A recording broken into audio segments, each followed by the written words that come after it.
Dear all, a warm welcome from the European Movement's office here in Brussels, where we have gathered to hold another edition of our Talking Europe series, where we invite senior figures from the European Commission to discuss issues at the heart of the work of the EU institutions on behalf of EU citizens. Today, we are very fortunate to have with us the Director General for Trade, Sabine Weyand, who will be sharing her insights and her thoughts about trade policy in general, but also the future direction of the European Union. I would like to welcome Sabine, and perhaps what we can do is start with a more general question with regards to the European Union's trade policy. The EU is one of the most successful trading blocs in the world, both in terms of size, but also in volume. And even though we are comprised by several member states, working together help us to punch above our weight. What do you think are the main advantages of European cooperation in trade? Thank you very much, Petros, and good afternoon. And thank you very much for giving me this opportunity to talk about my favorite subject, trade policy. Now, EU trade policy has been one of the policies that has been federated right from the start of the European construction. And I think this shows the advantage of a bloc of countries working together, trusting each other and pooling their sovereignty in order to maximize their capacity to project their values and their interests around the world. And this pooling of sovereignty, where decisions are taken by a qualified majority of member states on a proposal from the Commission, with the Commission as the sole negotiator, has served us very well. We have today the widest network of trade agreements anywhere in the world. We have over 40 agreements covering 76 countries. And this is a network that no country on its own, even the bigger member states, could have done themselves. And we see that we can use these agreements to protect and project our economic interests, of course, creating market access and opportunities for our companies, including small and medium-sized enterprises from across Europe. And it also shows that we can use our trade agreements more and more as platforms for cooperation on global challenges we face together. So there is protection in strength and there is protection in unity. And trade policy is an example of a success. And we see that in other areas where we are still constrained by unanimity in the EU, it is a lot more difficult to project the common European interest and to get others to listen to what we have to say on the world stage. I think that's what I would like to say by way of introduction. Indeed. And we just came through a difficult few days of very intense negotiations. So your message there resonates quite loudly. But I'd like to pick up on the last thing you said. Often trade policy isn't just about trade. Mm-hmm. There are other issues at stake, and working together gives us the opportunity to do that. Perhaps you could elaborate a bit more. Is it environment and climate change one of them? Is it also our values that we have the ability to defend when we're dealing with our trade partners? Yeah, I think there are, trade policy, of course, is traditionally and first and foremost an instrument to support economic growth and jobs. And let's not forget, in the EU, 35 million jobs are directly supported by our exports.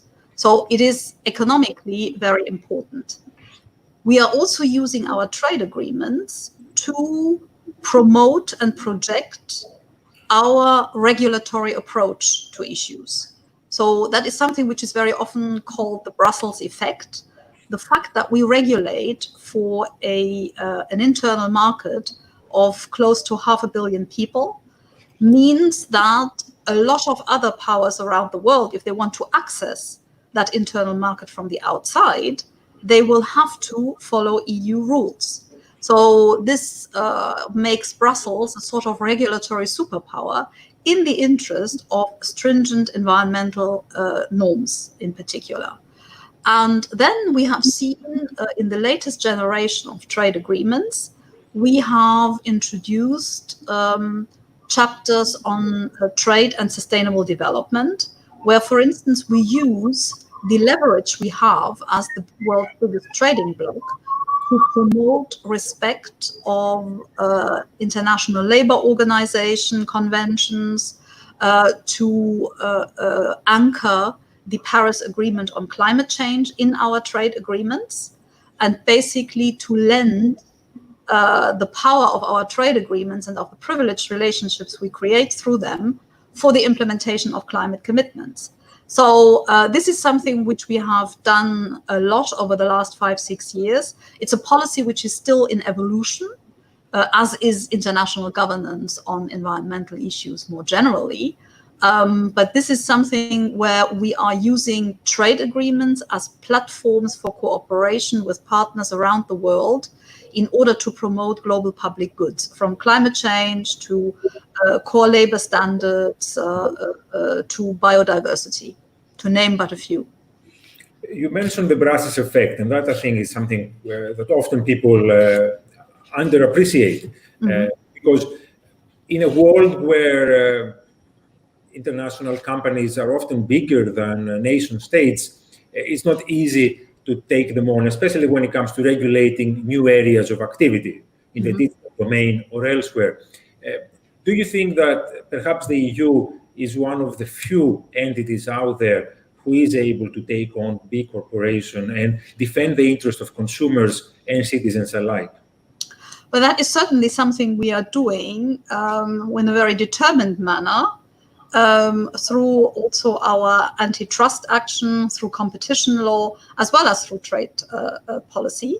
It's also, I mean, I've now mainly zoomed in on the opportunities we create through our trade agreements, but we also have an autonomous trade policy where, for instance, if others abuse the openness of the EU market, we can take defensive action. And that, of course, is also a lot more efficient if it is done at the level of a continent than if it is done at the level of an individual member state.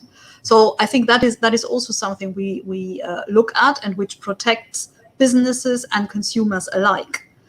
So that is certainly what we are doing. On the Brussels effect, indeed, I think it also depends, of course, it depends on the size of our market. It also depends on the quality of our regulation. And if you take the example, you mentioned the digital area, take the example of the protection of personal data. Here, I think with the General Data Protection Regulation, we have set a global gold standard. And why? Because the European approach is a very distinct one. For the EU, citizens own their private data.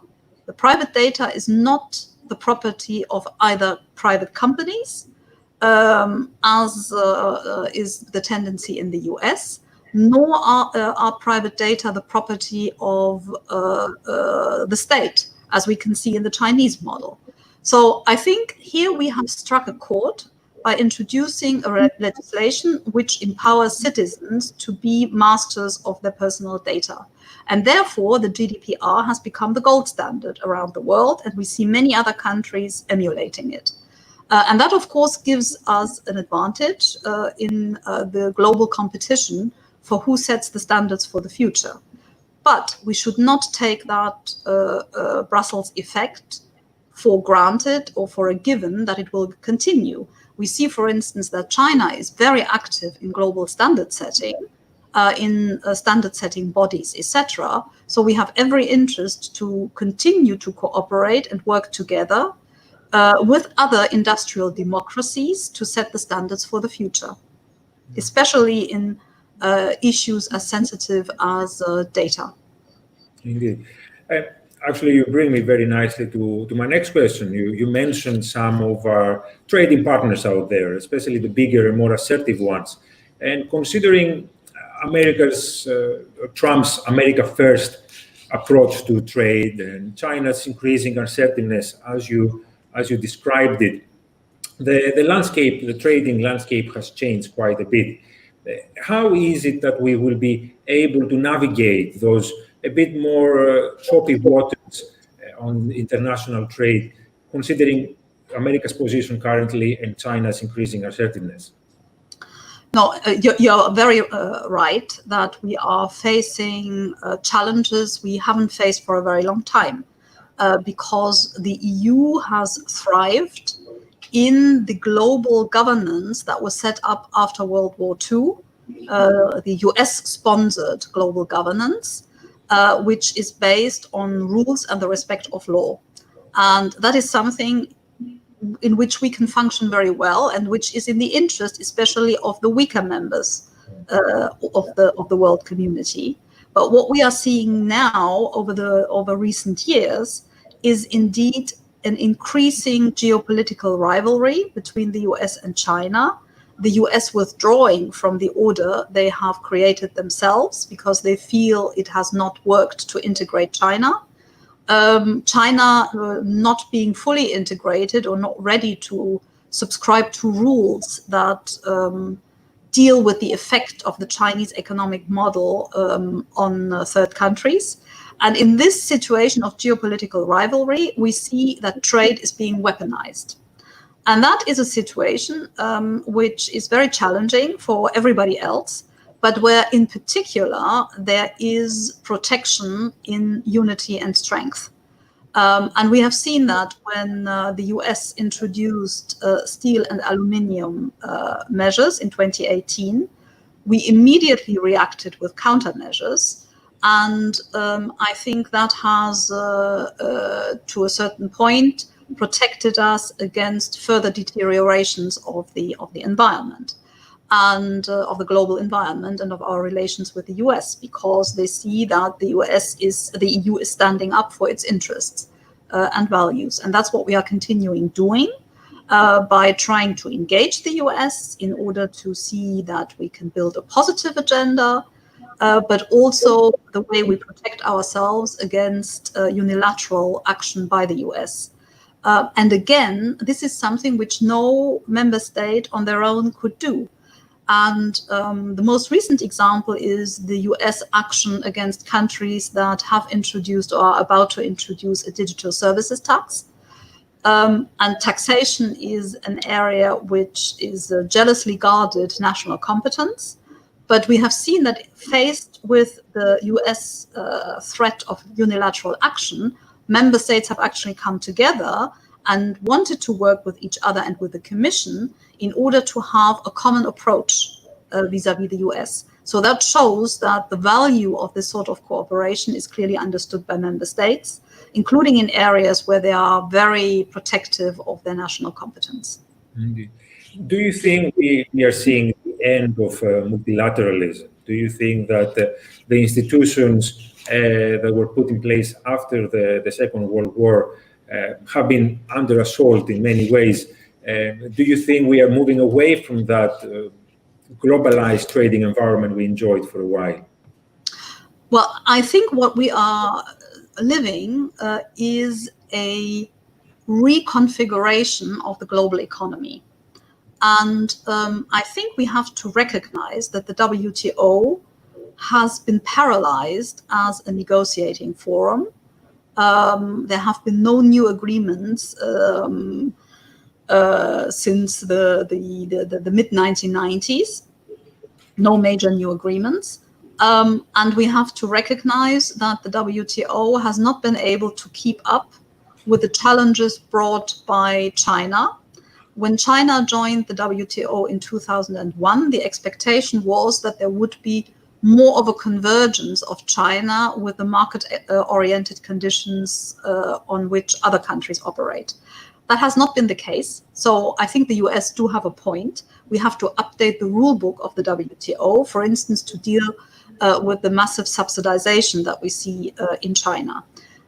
So we welcome the emergence of China as an economic power, but this has to go hand in hand with the convergence of China with the rules of the international trading system, and it is time for a reform of the WTO. And the EU is one of the major active powers in the WTO, We have credibility as defenders of the rules-based trading system. We think that we can strike a balance between the legitimate US call for a reform of the WTO and China's interest to be protected against unilateralism and to have the guarantees of a functioning multilateral trading system with a functioning dispute settlement instead of being exposed to unilateral sanctions. So I think we can basically chart a middle course here, bringing the big players together. And again, our size, our unity is an asset in this respect, but also the fact that we are working with partners. So for instance, when the US basically paralyzed the two-step dispute settlement of the WTO, then we created with now 20 other participants, 21 other participants so far, a stopgap system to ensure that there is final adjudication of disputes in the WTO pending the relaunch of the appellate body. So here we also have a certain convening power inside the WTO, which we use in order to shore up a rules-based system by modernizing it together with others. And I think that is, we are big, we have the critical size to weigh in the system, but at the same time, we also know about the importance of treating smaller and bigger member states with the same dignity and give everyone a voice in the system. And I think this experience of federating member states inside the EU is something which is helpful in international organizations. At least that's the way we are trying to use our experience. Indeed, because we shouldn't forget that the world isn't just the big powers. There are many nations out there who deserve the same kind of treatment as everybody else. But if I stay a little bit with those big guys, the noisy ones at least, a few years ago we got fairly close to concluding a comprehensive trade agreement with the US, bringing together two of the biggest economies in the world. That wasn't meant to be. But do you think there is a possibility that that process of reaching a trade agreement could be revived in the not so distant future? Well, I think we have to learn from the experience of TTIP. And I don't think that we can turn back the clock and pretend that what has happened over the last few years hasn't happened. We are now living in a different world where the WTO as the anchor of the rules-based system and as our main protection against the law of the jungle is under serious threat. So I think the common EU-US project in trade should actually be saving the WTO by reforming it. And I hope that we will be able to concentrate on this in the future, because that is the main challenge we currently face. Now, in terms of concluding a bilateral agreement, as I said, we need to learn the lessons of TTIP. And what we saw is that on the EU side, we have defensive interests, notably on issues in agriculture, sanitary, phytosanitary standards, etc. The US, in turn, was not willing and still is not willing to open its public procurement market for EU suppliers. And so there were reasons why we didn't come together a few years ago. And by the way, this was already at the end of the Obama administration that it became clear that we would not be able to conclude these negotiations. So I think rather than going back to the past, we need to design a transatlantic project for the future. And that has to be built around the WTO as the centerpiece of global trade governance. Very interesting. There's already a few questions coming in from our viewers on social media, but since we're in the subject of difficult partners, I couldn't resist the temptation to ask you about Britain. In a previous life, not so long ago, you took an active part in negotiations for the UK's exit from the European Union, and eventually, we are also entering the phase where we're discussing the future relationship. And I was wondering if you would like to venture some thoughts about Britain's relationship with the EU and the chances of that relationship resulting with a fruitful, for both parties, trade agreement. I don't want to do backseat driving, so that's why I'm not commenting in public on the state of negotiations between the EU and the UK. If you look at it with a certain distance, I think it should be possible to design an agreement that would at least appease the current situation and give us a platform to develop our partnership for the future over a period of time, so that we would have to have at least a basic agreement in place.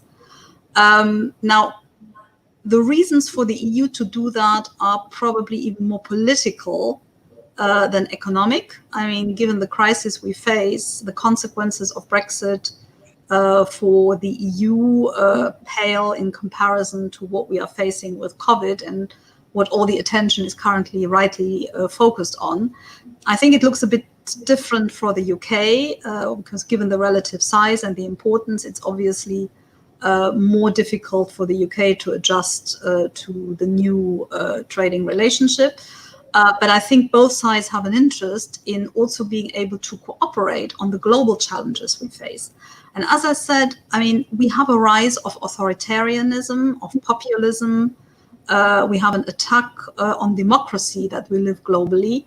I think industrial democracies should stick together to tackle the global challenges. And from the EU side, we would certainly hope to have the UK as a partner in this endeavor. And that requires finding an accommodation on our economic relationship. That, of course, I mean, there is a cost in leaving the single market and the customs union. And that is a decision the UK has taken and which we respect. But at least I think we can mitigate some of the costs of that through a free trade agreement. And then, of course, also agreements in other areas like internal security, etc. So I hope we will be able to find a new accommodation. But at the moment, we have to recognize that the UK has not really entered into a territory of negotiation where compromises can be made. Indeed. It is a pity considering that time is running out, as it has been pointed out very often. But perhaps we can pause now and take a couple of questions because our friends on social media are quite active. And we have one from Dublin, from Kieran, actually somebody who works for the European Movement in Ireland, which I know you know very well. And he's taking us back a little bit to the discussion about the WTO. And the question is, what reform do you think? What would be the one key reform for the WTO that you would like to see, especially considering there is a new Director General coming soon? Whoever that might be, what should be his or her main priority as far as you're concerned? Ooh, that is a very complicated question, but a very interesting one. Now, I think in the end, what the WTO has to deliver is a level playing field between the different actors. And that means we have to update the rule book, particularly on industrial subsidies. We have to make it easier to conclude agreements amongst a group of willing countries while remaining open for others to join later, what is called in the WTO lingo, plurilateralism. So we need to have more opportunities for open plurilateralism, because otherwise, if you can only move forward the moment all 164 countries agree, I mean, you're being blocked. Now, this being said, this is not something you solve, immediately on day one, and it is certainly something which will require the membership to take its responsibilities, because let's not forget, the WTO is a member-driven organization. But I think it would be very useful if the new Director General, together with member states and the EU, the members of the WTO, and the EU is more than willing to play its part, would focus on the fallout of the COVID crisis and how to get the world out of that crisis in better shape. And for me, there are two measures that could be taken immediately. One is increased transparency about the trade measures that are being taken around the world, and where I think the WTO Secretariat can do more to hold its members to account on the policies they are taking and to make sure that the members of the WTO are accountable for their policies. So that's a transparency exercise which is largely in the hands of the Secretariat.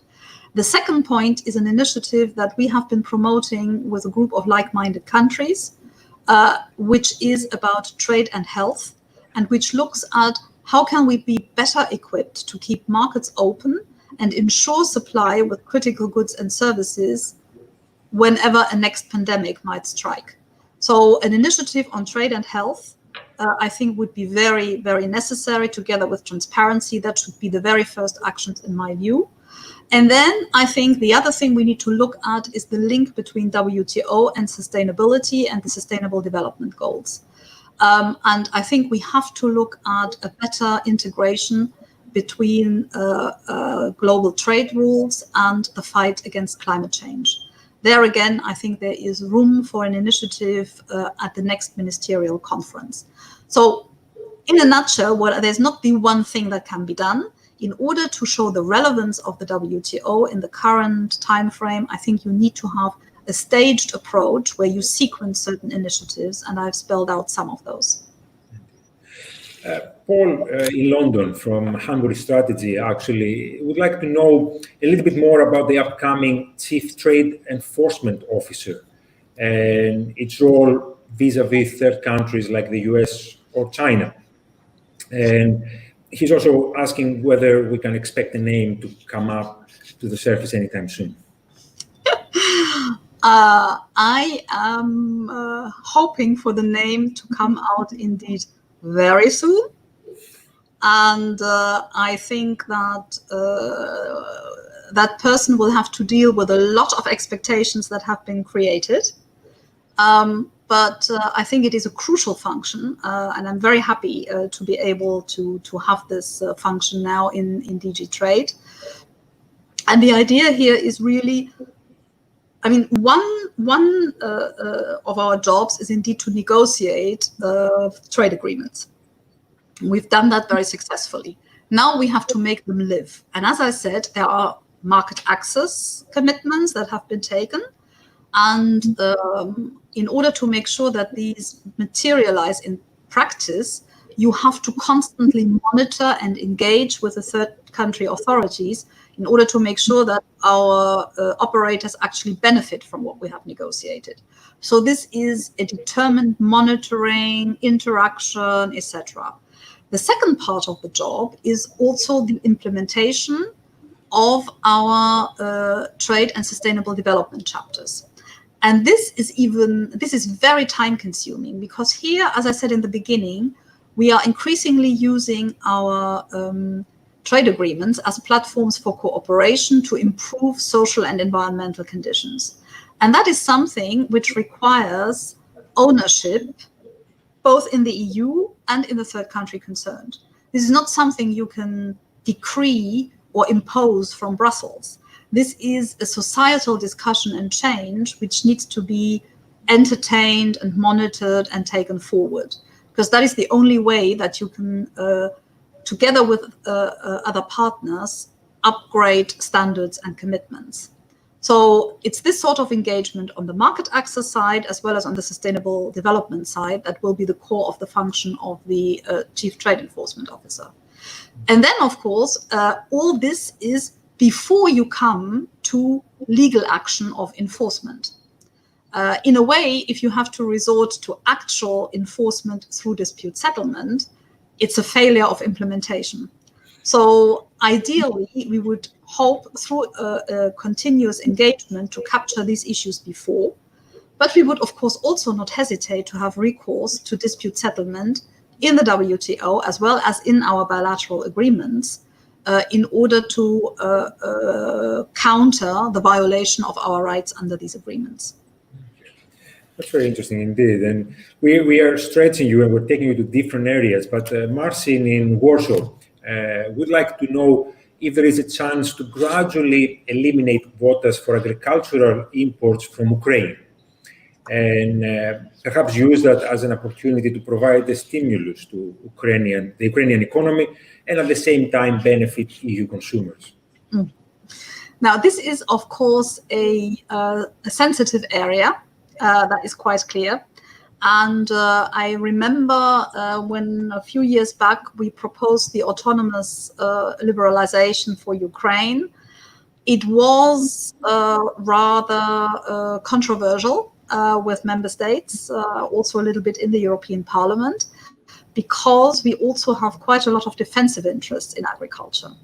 Now, I think so far we have managed quite well with Ukraine, and I'm in touch or in contact with my Ukrainian counterpart. And we are also looking at a demonstration where they can explain to us how this liberalization has helped them so far in moving up the value chain, in developing their economy and society, etc., so that we have arguments that we can use to convince our authorizing environment, the member states and the European Parliament, that this liberalization has been a good thing.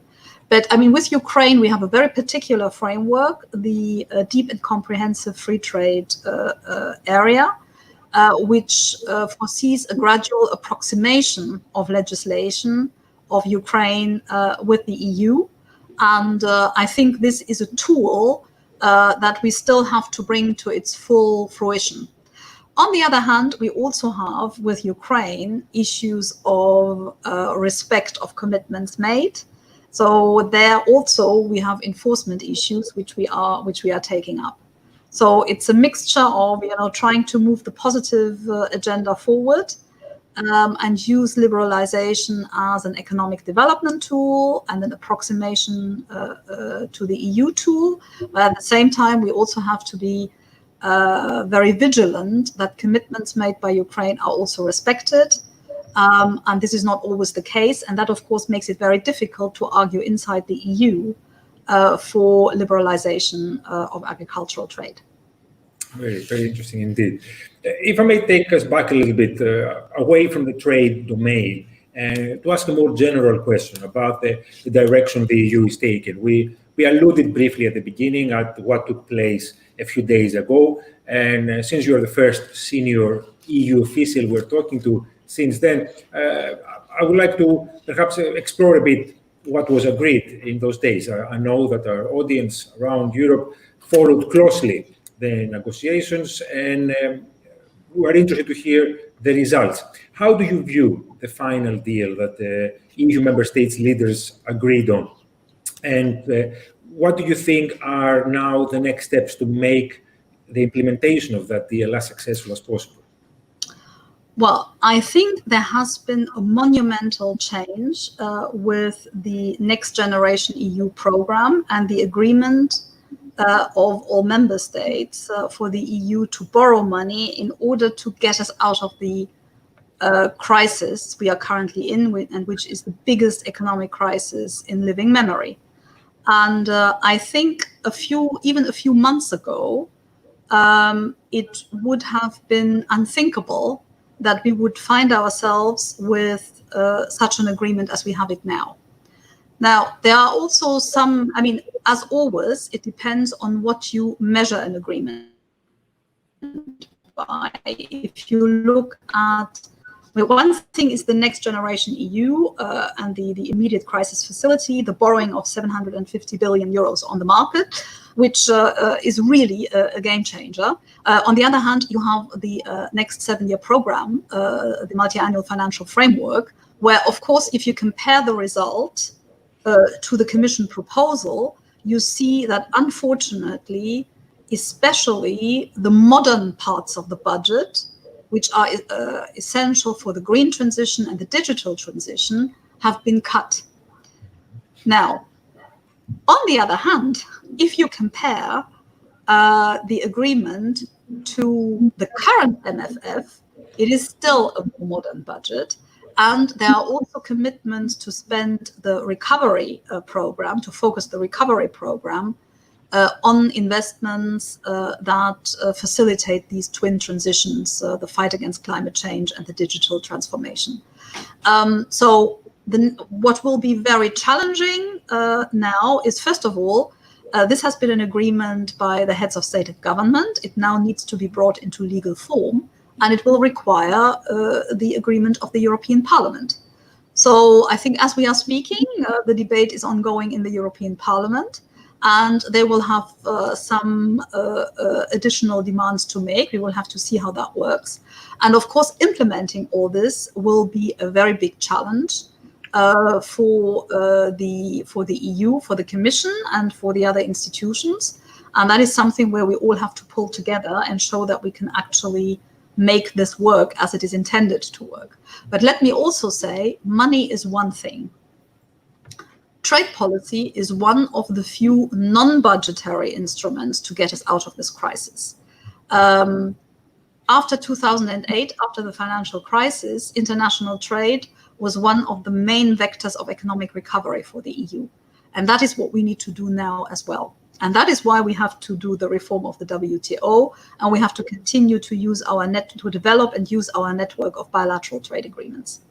So let's, with all the excitement about the pots of money that will be made available, let's not forget the importance of non-budgetary and regulatory policies as an instrument to promote our recovery.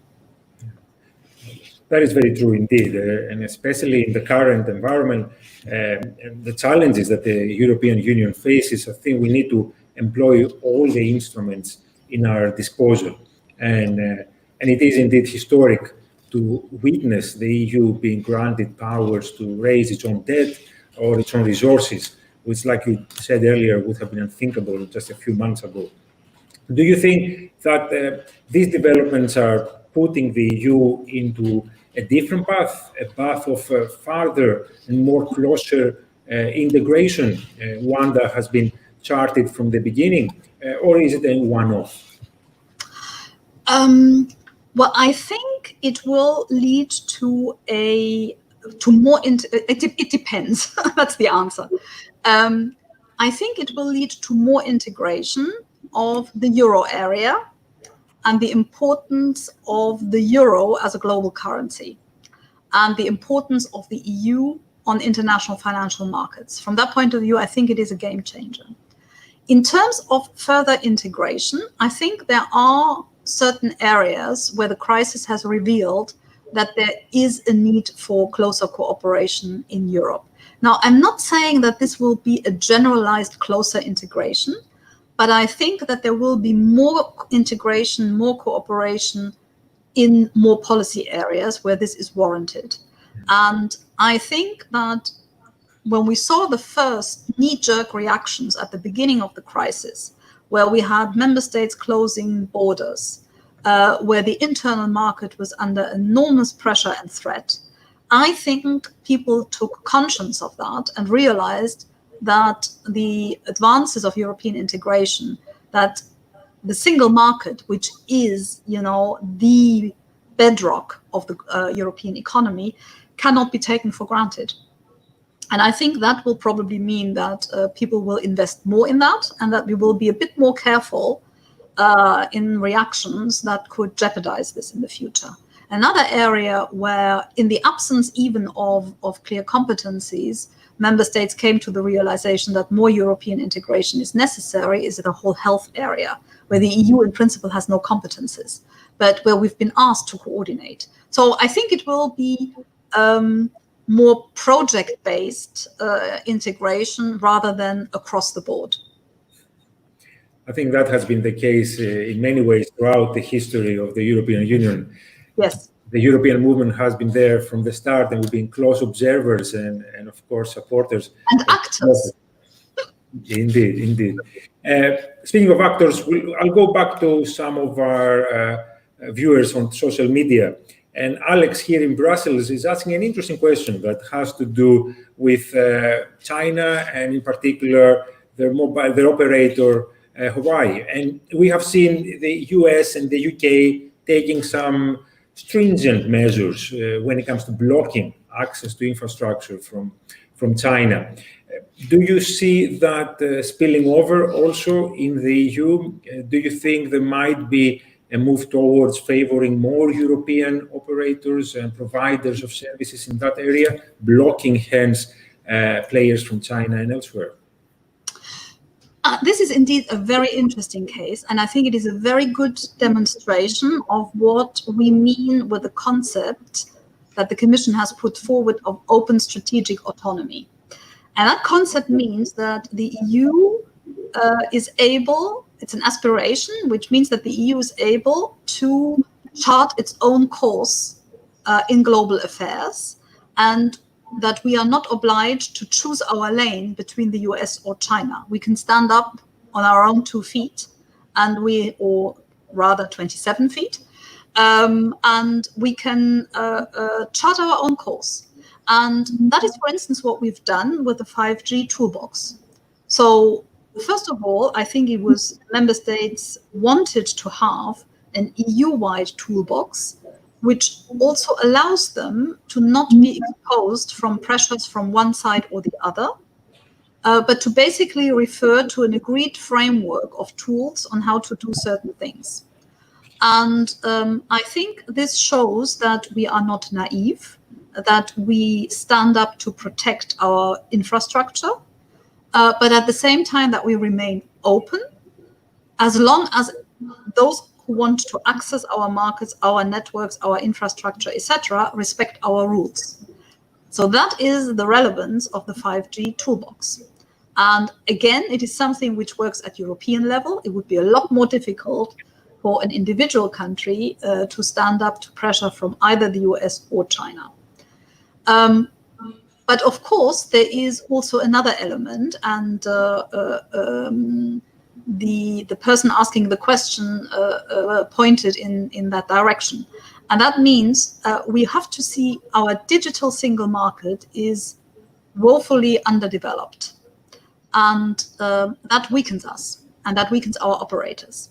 And so we really need to create a properly integrated digital single market through a regulatory framework that works, through a digital act that the Commission is working on, through rules on data use, on data flows, etc., so that we create an EU-wide framework for our companies to thrive in and to benefit from this close to 500 million people market as a home base in order to then compete internationally.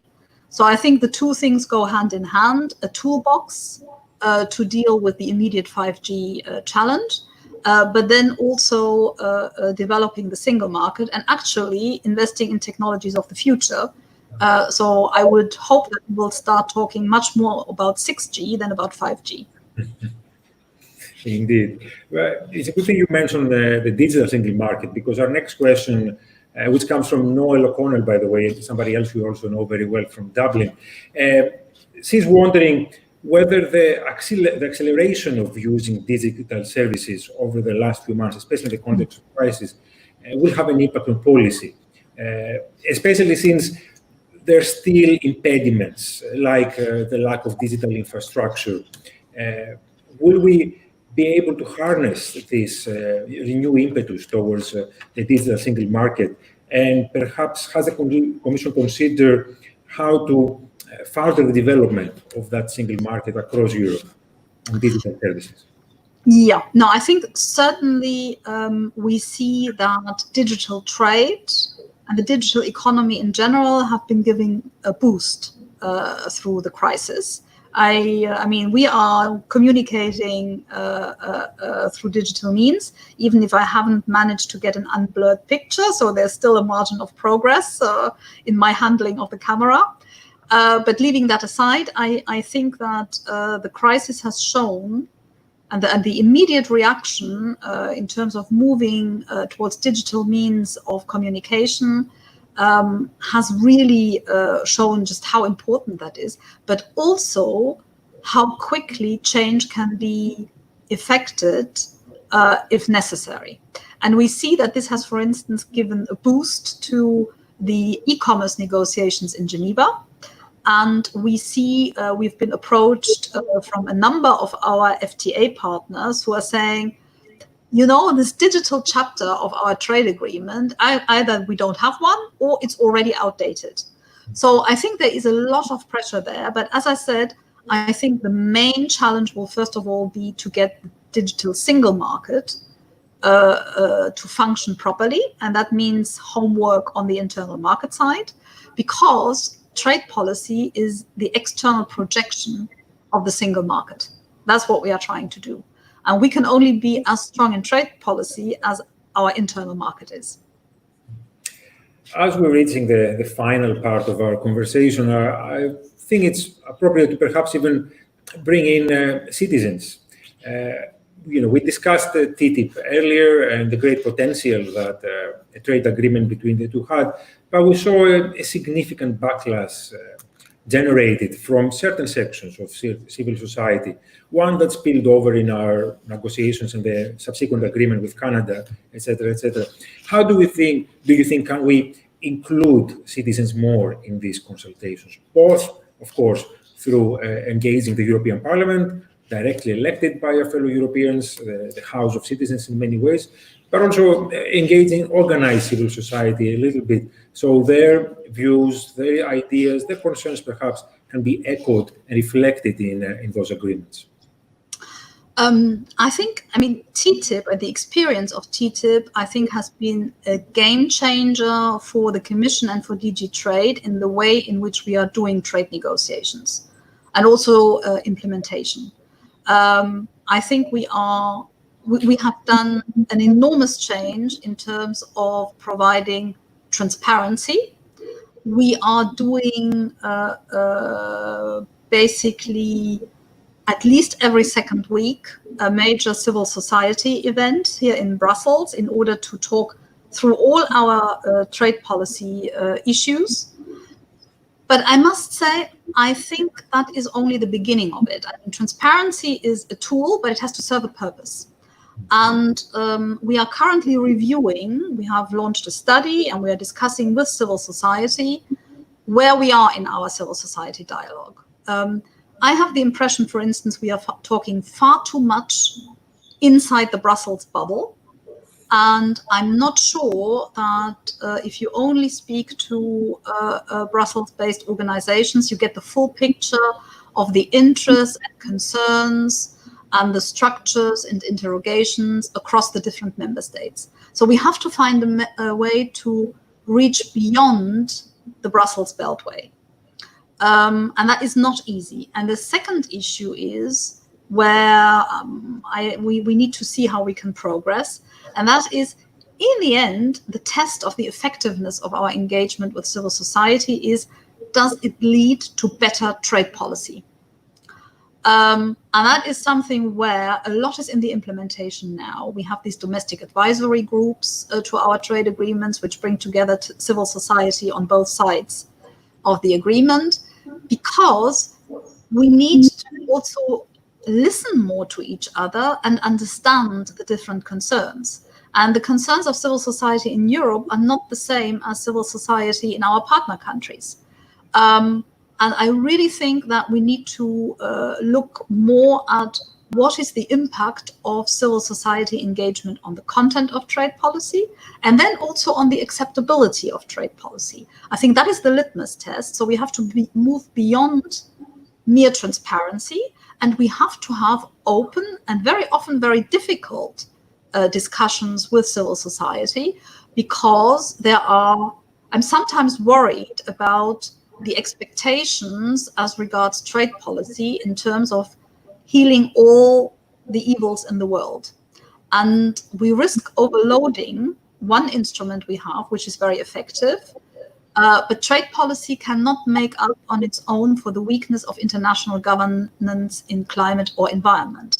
So I think we have to have a realistic assessment and a discussion about what is it we try to achieve in terms of using trade agreements as platforms for cooperation. How far do we go in projecting our own standards rather than international standards on our trading partners? And what are we willing to offer our trading partners in exchange for them taking on more commitments at our request.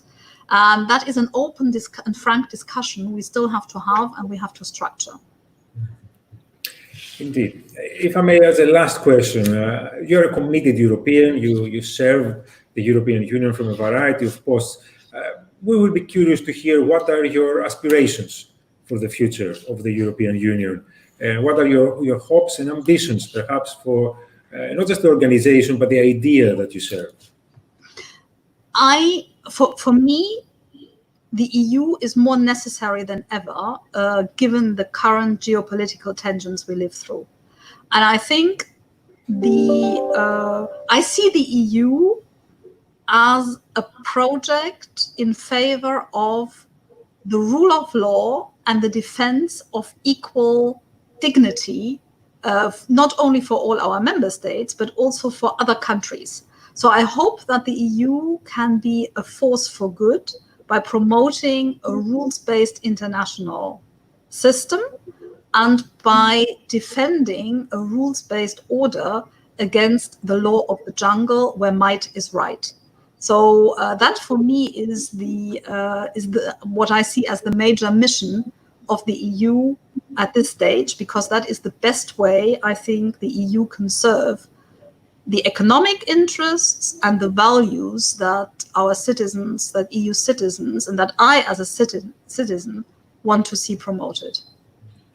And that is perhaps one of the most important functions, because we see democracy and the rule of law being challenged across the world, but unfortunately even within the European Union. Indeed. We have perhaps overexploited your kindness. It has been a hugely interesting conversation that we could probably carry on for a while, but we should let you carry on serving the European Union and the European idea.